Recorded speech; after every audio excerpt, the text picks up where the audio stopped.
व्यां परां सुधवलारुणचक्रताप्तां मूलादिबिन्दुपरिपूर्णकलात्मरूपां स्थित्यात्मिकां शरदनुश्रणिपाशहस्तां श्रीचक्रतां परिणतां सततं Namami.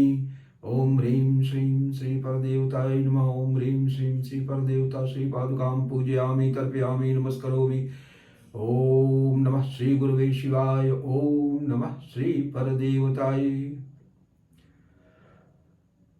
So friends, हम लोग जो है त्रयोदश आवरण तक का अर्चन कर चुके हैं और अब चतुर्दश आवरण की बारी है। चतुर्दश आवरण जो है, हम त्रयोदश आवरण से ही सूक्ष्म शरीर में हम लोग प्रवेश कर जाते हैं। बिंदु चक्र जो है ना, दसम चक्र जो है वो बिंदु चक्र है और भगवती को कहते हैं कि श्री चक्रांकित बिंदु मध्य वसतीम श्रीमत् सभा नायिकाम।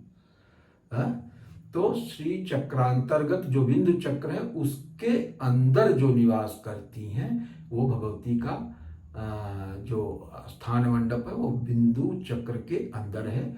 तो वो बिंदु चक्र के अंदर का जो आरेख है वो हम लोग त्रयोदश आवरण में यहाँ आके देखे हैं। अब इसके बाद त्रयोदश आवरण के बाद चतुर्दश आवरण आता है और ये साधना की दृष्टि से सर्वोत्कृष्ट महत्व का है। जो कुंडलिनी साधना जो होती है ना, षट चक्र वाली साधना होती है हठ योग के द्वारा या प्राण क्रिया के द्वारा, इस सब से उत्तम साधना ये यहाँ पे दी हुई है, जिसमें कि आप शरीर की सप्त धातुओं का शोधन भाव योग के माध्यम से षट चक्रों में स्थित कुंडलिनी को जगा के कर लेते हैं। तो ये बहुत ही सरल विधान है जिसमें कोई उपद्रव की आशंका नहीं रहती है। तो यहाँ पर भी वो सात के सातों चक्र हैं। यहाँ पे जो है वो क्रम थोड़ा सा विशिष्ट है। क्रम विशिष्ट इस मामले में है कि पहले, अब इसमें आपको सृष्टि प्रक्रिया जो भौतिक स्तर पे जो हमारी आंखों के सामने होता है वो आप अगर ध्यान देंगे तो आपको समझ में आएगा कि जब भी एक अलग से अस्तित्व प्रकाश में आता है तो क्या होता है, नरस के साथ इंटरेक्ट करना शुरू करती है और उसका इंटरेक्शन बाहर अब उस माता पिता से स्वतंत्र सत्ता के रूप में होता है। तो ये इम्ब्रियोनिक स्टेज से लेके या पोस्ट इम्ब्रियोनिक स्टेज में जो है वो क्या होता है कि वो पराचिति भगवती सृष्टि की इच्छा से माता पिता के माध्यम से आती है और एक अलग डोमेन वो क्रिएट करती है जहाँ पर कि एक नए शरीर का गठन शुरू होता है। तो पहले वो एक एरिया जो है वो मार्क करेगी ना कि ये एरिया है, स्पेसिफाई एरिया, स्पेसिफिक उसको होना पड़ता है। तो वो जब अन्न रस के साथ क्रिया करता तो पहले एक झिल्ली बनाएगा उस अन्न रस में, है ना, और जब वो झिल्ली बनाएगा तो वही उसका एरिया ऑपरेशन डिफाइंड हो गया। अब तो ये झिल्ली ही उसको कालांतर में जाके त्वचा बन जाती है और अब इस कैनवास के अंतर्गत ही उसको अपना सारा काम करना है, सृष्टि व्यापार करना है। तो अब इसमें क्या होता है, थोड़ा बहुत कुछ जो है वो शुक्र रज है और उसके साथ थोड़ा सा अन्न रस मिल गया है। तो एक झिल्ली बना के उसने घेरा बना दिया कि हाँ भाई एक नए जीव का सृजन इसी दायरे में शुरू करना है। तो अन्न रस के साथ मिलने के बाद वो क्या करता है, यहीं से विशुद्धि चक्र का शुरुआत हो गया। विशुद्धि चक्र में जब चेतना आती है तो उसी समय बालक जो है वो मातृगर्भ से भूमिष्ठ हो जाता है, ये रहस्य की बात है। और तभी उसका जो है स्वर भी फूटता है, कंठ भी फूटता है। और अगर उसकी चेतना जो है वो विशुद्धि चक्र में आ गई और वो बालक जो है भूमिष्ठ नहीं हो सका, किन्हीं कारणों से जो है गर्भ में से बाहर नहीं निकल पड़ा, तो वो माता के लिए और बालक के लिए, दोनों के लिए मृत्यु का कारण बन जाता है। ये बहुत बड़ी समस्या उत्पन्न हो जाती है। तो विशुद्धि चक्र से ही जो है ना नए अस्तित्व की शुरुआत होती है। बाद में सब गठन होता है, ये सहस्रार वगैरह का गठन जो है ना ये सब बाद में होता है, ये सब पहले नहीं होता। पहले तो सिर्फ एक जो है कलल है, थोड़ा सा वाइटल फ्लूइड है और उस वाइटल फ्लूइड ने अपने चारों तरफ जो है एक घेरा बना लिया अब उस घेरा जो है वो सेमी परमिएबल होता है, परमेबिलिटी के चलते जो है प्लेसेंटा से उसको अन्न रस मिलता है ना, माता के शरीर से, और उसी अन्न रस के साथ उसको अपना डेवलपमेंट करता है। तो माता में जब तक है तब तक तो उसको रेडीमेड मिल जाता है, अन्न रस की बात नहीं थी। लेकिन जो ही भूमिष्ठ होता है और नाल वो काटी जाती है तो उसके बाद उसका इंटरेक्शन अन्न रस से शुरू होता है। तो उस अन्न रस के साथ जो भी उसको दूध मिलेगा, जो जो कुछ भी मिलेगा, वो पार्थिव पदार्थ ही होगा, क्योंकि पार्थिव ही, ये शरीर पार्थिव है। तो वहाँ से जो है वो शुरू होता है कि वो उस अन्न रस से खून बनाना शुरू करता है। उसके पहले तक उसको माता के गर्भ में स्वतः मिलता रहा है, लेकिन जो ही उसका जो है गर्भनाल कटी, उसके बाद उसको अपना काम सारा का सारा खुद करना है। तो जो कुछ भी उसको मिल रहा है, दूध मिल रहा है, फल मिल रहा है, शहद मिल रहा है, तो उसको वो ब्लड में कन्वर्ट करना शुरू करता है। ब्लड में कन्वर्ट करने के साथ साथ उसका साइज बढ़ता है। साइज बढ़ने के बाद हर तरफ यूनिफॉर्म रेट से ब्लड को पंप करने के लिए उसको एक पंप की जरूरत पड़ती है, तो वो हार्ट फिर बनता है। हार्ट बनने के बाद फिर जो है, अब वो हार्ट जो है ब्लड को पंप करने लगता है, लेकिन उसकी पंपिंग के लिए फिर उसको एयर की जरूरत पड़ती है। एयर की जरूरत पड़ती है तो उसके लिए फेफड़ों का फिर वो जो है निर्माण होता है। अब जब फेफड़े हो गए और हृदय बन गया तो श्वास नलिका की आवश्यकता पड़ती है। तो इस तरह से धीरे धीरे फिर उसके बाद उसको अब खाना भी है तो उसको आहार नाल की जो पाचन तंत्र की जरूरत पड़ेगी, पेंक्रियास की जरूरत पड़ेगी, लीवर की जरूरत पड़ेगी, किडनी की जरूरत पड़ेगी। वो सारा कुछ निर्माण जो है धीरे धीरे हो चुका होता है माता के गर्भ में ही। तो इस तरह से जो है ये होता है। और फिर उसके बाद जब ये मांस का, रक्त के बाद मांस का, मांस के बाद मेद का, मेद के बाद अस्थि का निर्माण हो जाता है, तब उसके बाद ऊर्जा जो है अस्थि के साथ साथ पूरा शरीर का ढांचा जो है तैयार हो गया। अब उसके बाद इस ऊर्जा का काम होता है का विकास, ब्रेन का विकास, और सहस्रार की रचना उसके बाद होती है, क्योंकि भगवती का प्रवेश पहले हृदय क्षेत्र में होता है। उनका किला जो है ना वो यहीं पे बनता है। और उसके बाद ये समझ लीजिए कि ये जो सहस्रार है वो उनका ऑफिस है। जब वर्कलोड ज़्यादा बढ़ जाता है, पूरा सिस्टम इंस्टॉल हो जाता है, बहुत सारा सा विभाग जो है उनके अंतर्गत जो है कोऑर्डिनेशन करना होता है और सब तमाम तरह की क्रियाएं करना होता है, तो भगवती अपना लोड बांटने के लिए एक ऑफिस यहाँ पे बना देती हैं और उसमें अपने स्टाफ को बैठा देती हैं, फिर वो सब का काम करते हैं।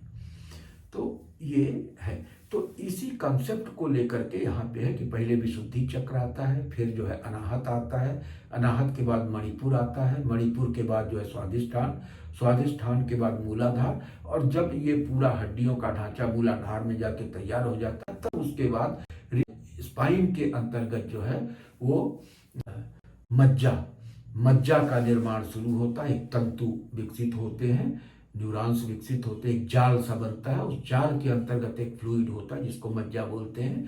और उसके बाद फिर जो है वो सहस्रार तक जाता है, और वहाँ पर जा कर के फिर हर जगह जो है वो अलग अलग शक्तियों का निवास होता है। याकिनी शक्ति, हाकिनी शक्ति, डाकिनी शक्ति, राकिनी शक्ति, लाकिनी शक्ति, काकिनी शक्ति और शाकिनी शक्ति, ये इन शक्तियों का जो है वो स्थान है। और जैसे षटसांभव में देखे थे ना कि षटसांभव में बीच में महासांभव है और षटकोणाकार वो संरचना है। तो मूल संरचना वहाँ पे उस तरह से है, समष्टि में षटकोणाकार संरचना, जबकि व्यष्टि में ये रैखिक हो जाता है, क्योंकि आज्ञा चक्र के विकास के साथ आज्ञा चक्र का ही जो बिंदु से विसर्ग, विसर्ग में 2 बिंदु होते हैं ना, तो वहां से जो सहस्रार में जो एक पॉइंट कोई ले लिया जाए तो वहां से विसर्ग होता है, तो वो हम छंग ये 2 हो जाता है। ये पूरा जो है वो भगवती का क्षेत्र, ऊर्जा का क्षेत्र है। और इसी ऊर्जा के क्षेत्र के अंतर्गत उन्होंने 6 ऑफिस खोल रखा है और हर ऑफिस में उन्होंने स्टाफ बैठा दिया है। तो यहाँ याकिनी शक्ति सुप्त धातु का निर्माण करती है, यहाँ पे हाकिनी शक्ति जो है वो मज्जा का निर्माण करती है, यहाँ त्वचा का निर्माण जो है डाकिनी शक्ति करती है, यहाँ पे राकिनी शक्ति होती है, उसका काम है रक्त का निर्माण करना। और उसके नीचे जो है वो लाकिनी शक्ति है जो मांस का निर्माण करती है। उसके नीचे स्वादिष्ठान में काकिनी शक्ति है जिसका काम है मेद का निर्माण। उसके नीचे साकिनी शक्ति है जिसका काम है अस्थि का निर्माण। और उसके बाद यहाँ पे हकिनी शक्ति वो मज्जा का और यहाँ पे शुक्र का।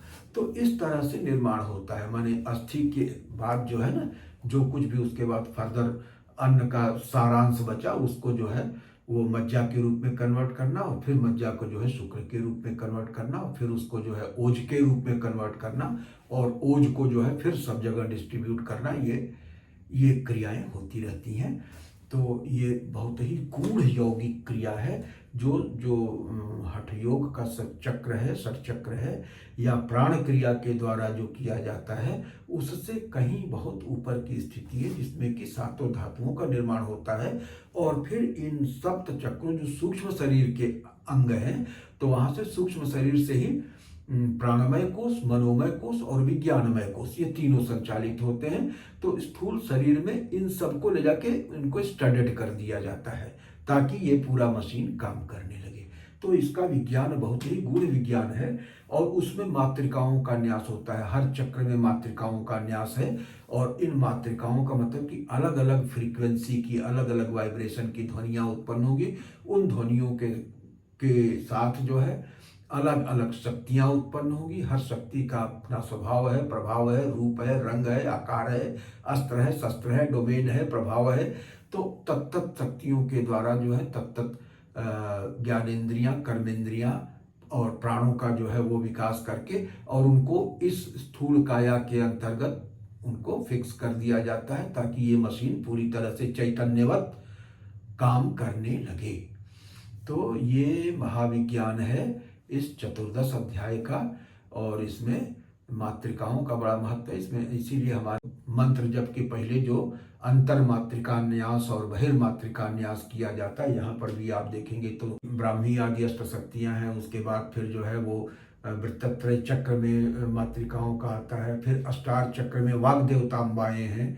तो इस तरह से जो है वो मातृकाओं की क्रिया है। मूल सृष्टि के मूल में मातृकाओं की ही क्रिया है, उन्हीं की क्रिया है। और इस पे तो मैं समझता हूँ कि वैज्ञानिकों को आगे आके काम करना चाहिए कि किन मातृकाओं के उच्चारण से किस तरह का वाइब्रेशन क्रिएट होता है, उससे किस तरह का कलर क्रिएट होता है, प्रकाश की किस तरह की रश्मियाँ जो है वो उनकी तरंगें उठती हैं, और उन तरंगों को अगर कंक्रेटाइज किया जाए तो क्या कुछ बन सकता है। ये बड़ी ही मतलब शोध का विषय है, और इसको अगर आज फिर से रिवाइव कर लिया जाए इस पुरातन विज्ञान को, तो शायद मानवता का बहुत बड़ा कल्याण होगा। तो मैं समझ रहा हूँ कि वीडियो लंबा हो रहा है, तो अभी हम यहीं पे रुक जाते हैं इन्हीं शब्दों के साथ। ओम पूर्णमदः पूर्णमिदं पूर्णात् पूर्णमुदच्यते पूर्णस्य पूर्णमादाय पूर्णमेवावशिष्यते। ओम शांति शांति शांति।